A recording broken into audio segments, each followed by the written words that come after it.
तो बड़ी खबर तुर्की और सीरिया से है, जहां पर भूकंप से भारी तबाही हुई है। कल सुबह से अब तक भूकंप के 3 झटके यहां पर महसूस किए जा चुके हैं। रिक्टर स्केल पर 7.9 की तीव्रता वाले इस भूकंप की वजह से 3,500 से ज्यादा लोगों की मौत हो चुकी है। तुर्की में 7 दिनों का राष्ट्रीय शोक घोषित कर दिया गया है। तुर्की में हजारों मकान तबाह हो चुके हैं। तस्वीरें आपके साथ। 7 दिनों का राष्ट्रीय शोक, हजारों इमारतें अब तक जमींदोज हो चुकी हैं।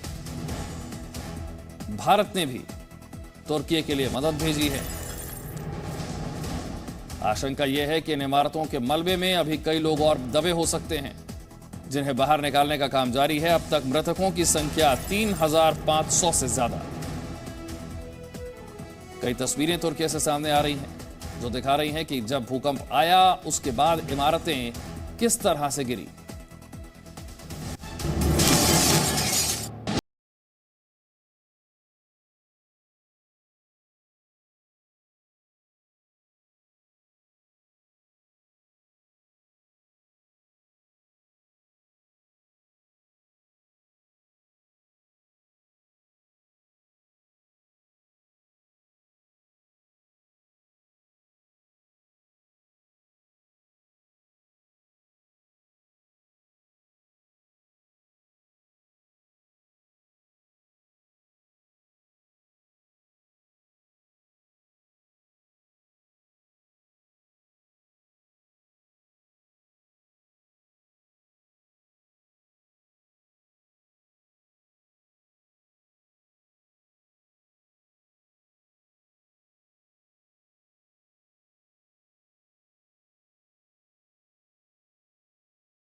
जारी है। मलबे के पहाड़ में अभी भी कई जिंदगियां देवदूतों के इंतजार में हैं।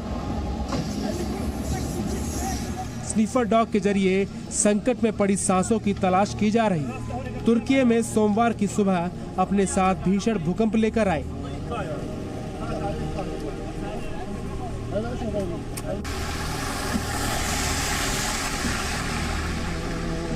चौबीस घंटे के अंदर 3 बार कुदरत ने तुर्की समेत 4 देशों को थर्रा दिया। देखते देखते तुर्की के कई शहर मलबे में तब्दील हो गए। ऊंची ऊंची इमारतें सेकंडों में धराशायी हो गई।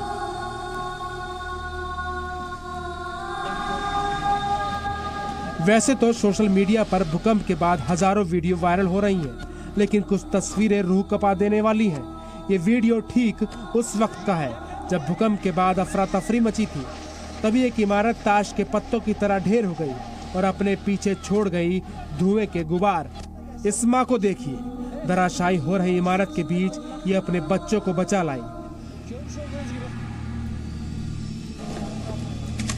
चेहरे पर बदहवाशी और लबों पर मदद की गुहार। आपको ये तस्वीरें विचलित कर सकती हैं, लेकिन साथ ही इन देवदूतों को सलाम करने का भी जी करेगा, जो इन मासूमों को मौत के मुंह से छीन कर लाए हैं। इस पिता की खुशी और क्या हो सकती है। कलेजे का टुकड़ा सही सलामत है। देवदूतों ने इसे बचा लिया है।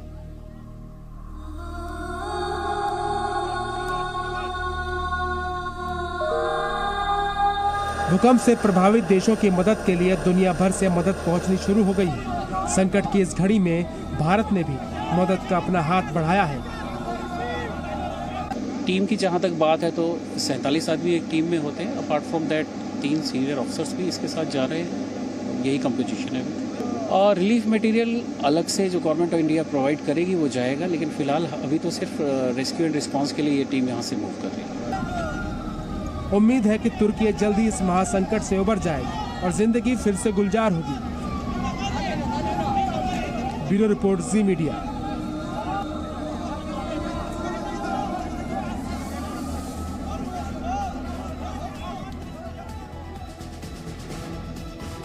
आगे बढ़ते हैं। शिकागो से भीषण आग की तस्वीरें सामने आ रही हैं, देखिए इस रिपोर्ट में।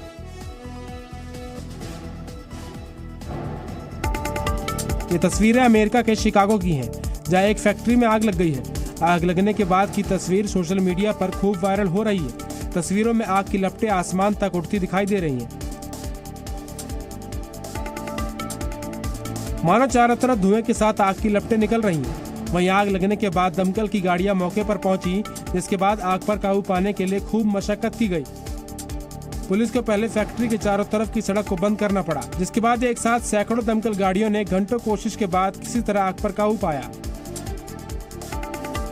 हालांकि आग से किसी के हताहत होने की खबर अभी तक सामने नहीं आई है, लेकिन फैक्ट्री को कितना नुकसान पहुंचा है इसका अनुमान लगाया जा रहा है। जिस वक्त आग पर काबू पाया गया उस वक्त तक फैक्ट्री लगभग राख में तब्दील हो चुकी थी। शिकागो में इतनी भयावह आग की तस्वीर बेहद कम देखने को मिलती है, इसलिए आग लगने की वजहों का पता लगाया जा रहा है। थाईलैंड में बॉक्सरों ने अपना नाम Guinness book of world record में दर्ज करवा लिया है, देखिए इस रिपोर्ट में। ये तस्वीरें थाईलैंड में होने वाले मय थाई समारोह की हैं, जिसमें एक साथ 3660 मुक्केबाजों ने अपनी कला का प्रदर्शन किया।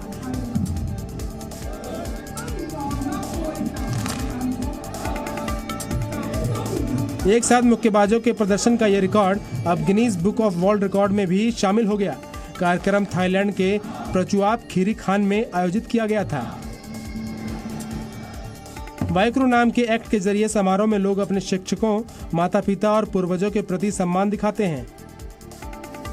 मुक्केबाजों की टीम का प्रतिनिधित्व सोमबत बेनचामेक ने की। सोमबत एक प्रोफेशनल थाई मार्शल फाइटर हैं, जो बुआकाव बेनचामेक नाम से रिंग में उतरते हैं। आपको बता दें कि 6 फरवरी को थाईलैंड में माई थाई डे मनाया जाता है, जो थाईलैंड के किंग सानफेट 7वें की याद में आयोजित किया जाता है।